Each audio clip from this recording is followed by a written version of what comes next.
तिला आपण grinding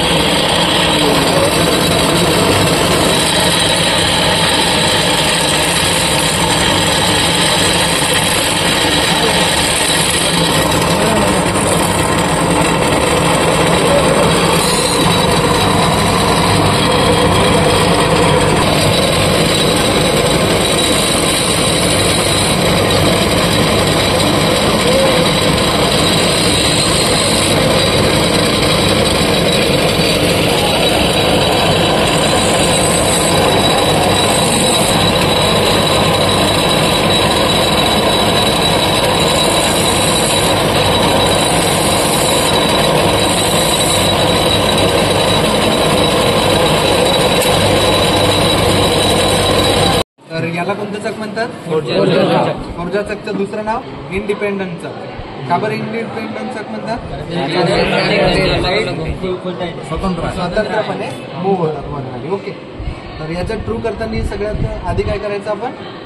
job एक मोस्टली प्रोबेबिलिटी हे असतात, त्याला गाईडलाईन्स म्हणतात. त्यांनी ह्या सर्क्युलर ज्या दिसत आहेत त्या काय आहेत? कशासाठी असतात? की आपण अंदाजानं जॉब सेंटरला फिट करावं, आणि ह्या नसलं तर एक जॉब वर राहील, खाली राहील, जॉब जास्त आउट राहील. तर त्याकरिता आपण काय करतो? या गाईडलाईन्सचा वापर करून जास्तीत जास्त ट्रू करतो. कसं? फक्त व्हिज्युअली पाहून. त्याच्यानंतर आता काय करायचं आपल्याला? याला परफेक्ट ट्रू करायचं. तर परफेक्ट ट्रू करण्याकरिता प्रोसेस काय? याला काय म्हणतात?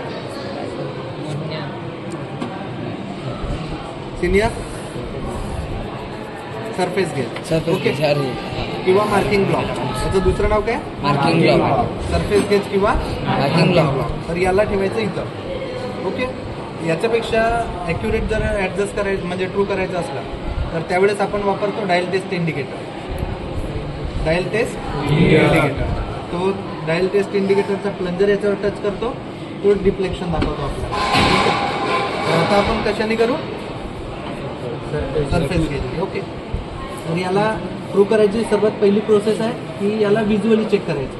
व्हिज्युअली पाहिलं की इकडे खूप जास्त लांब आहे. ओके. गॅप आहे याचा.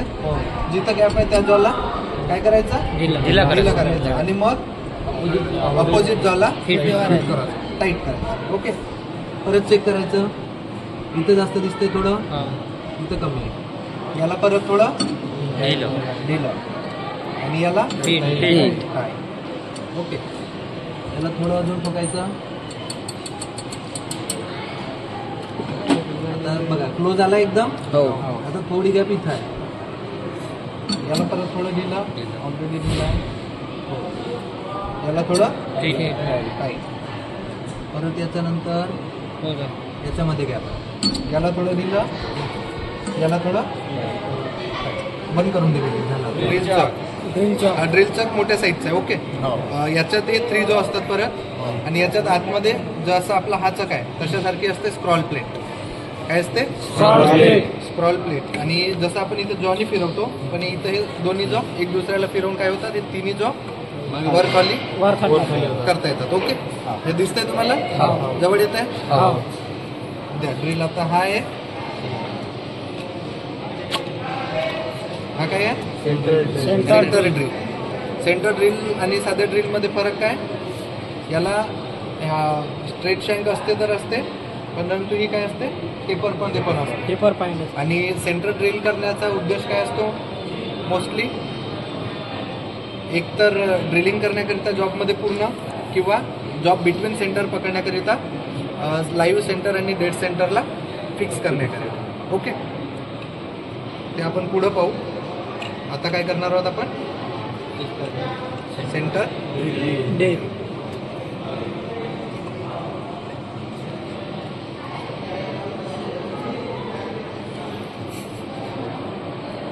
या ड्रिलवर असतो मोर्स टेपर, आणि सेम मोर्स टेपर इथं पण कशामध्ये असतो? टेल स्टॉपच्या स्पिंडलमध्ये. ओके. याला असं जर ठोकलं, याला पुढं घे थोडं, ते पुढं असं. हे बघा याच्यात परत काय हा झाला. हे बघा सोडून दे. याला असं पकडायचं. आलं? हां. तर हा याला म्हणतात सेल्फ होल्डिंग टेपर. म्हणजे हा टेपर आणि हे टेपर एक दुसऱ्याचं जस्ट प्रेस जरी केले तरी ते एक दुसऱ्यामध्ये फिक्स होऊन जातात. त्याच्यानंतर चक्की द्या. चक्की. ओके. चेना टाईट करायच्या आधी याला टाईट करून ठेवायचं.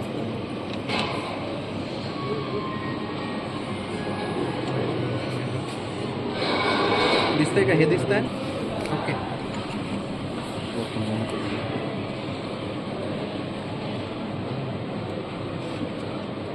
झालं?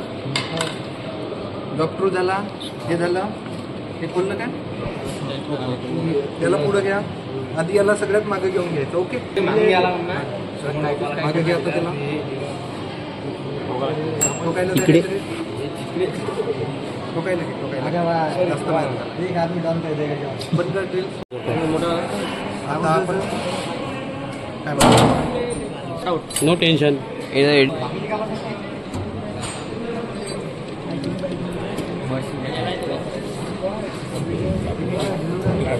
दुसरा आहे मोठा. याला व्यवस्थित करायचं.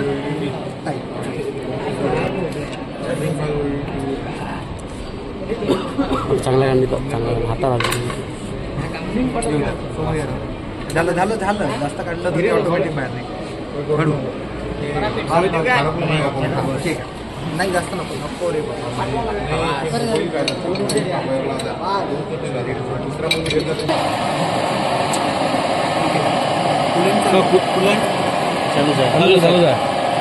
कमी कर. ठीक आहे.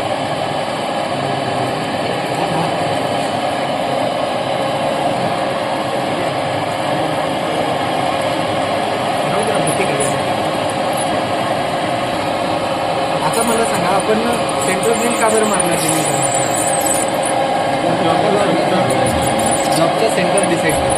जर आपण हा ड्रिल डायरेक्टली लावला असेल तो असा हल्ला असतो. आणि जर दुसऱ्या ठिकाणी थोडासा बेंड जर होल केला असता तर मग तो असा तिरचा गेला असता आणि ते तुटला असता. ओके, तर त्याकरिता कधी ड्रिलिंग करण्याकरिता सेंट्रल ड्रिल मारणं आवश्यक आहे. कशी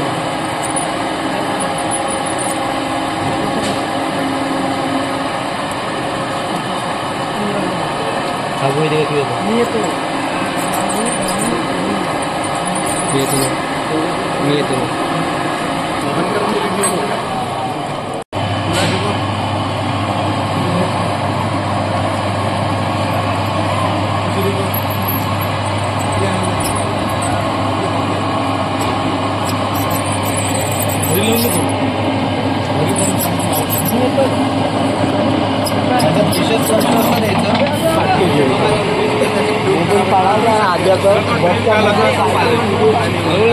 आवाजाला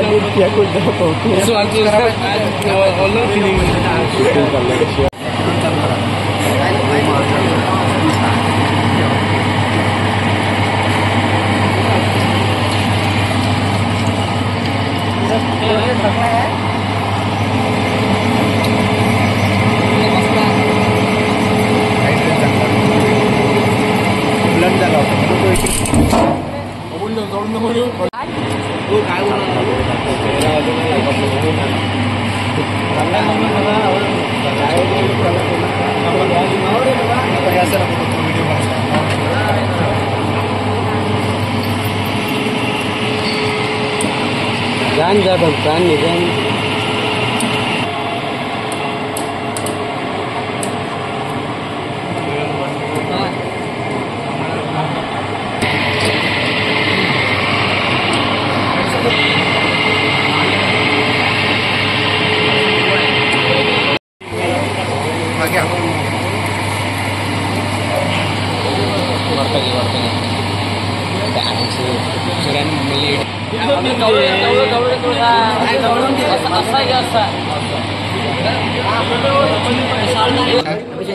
झालं ना.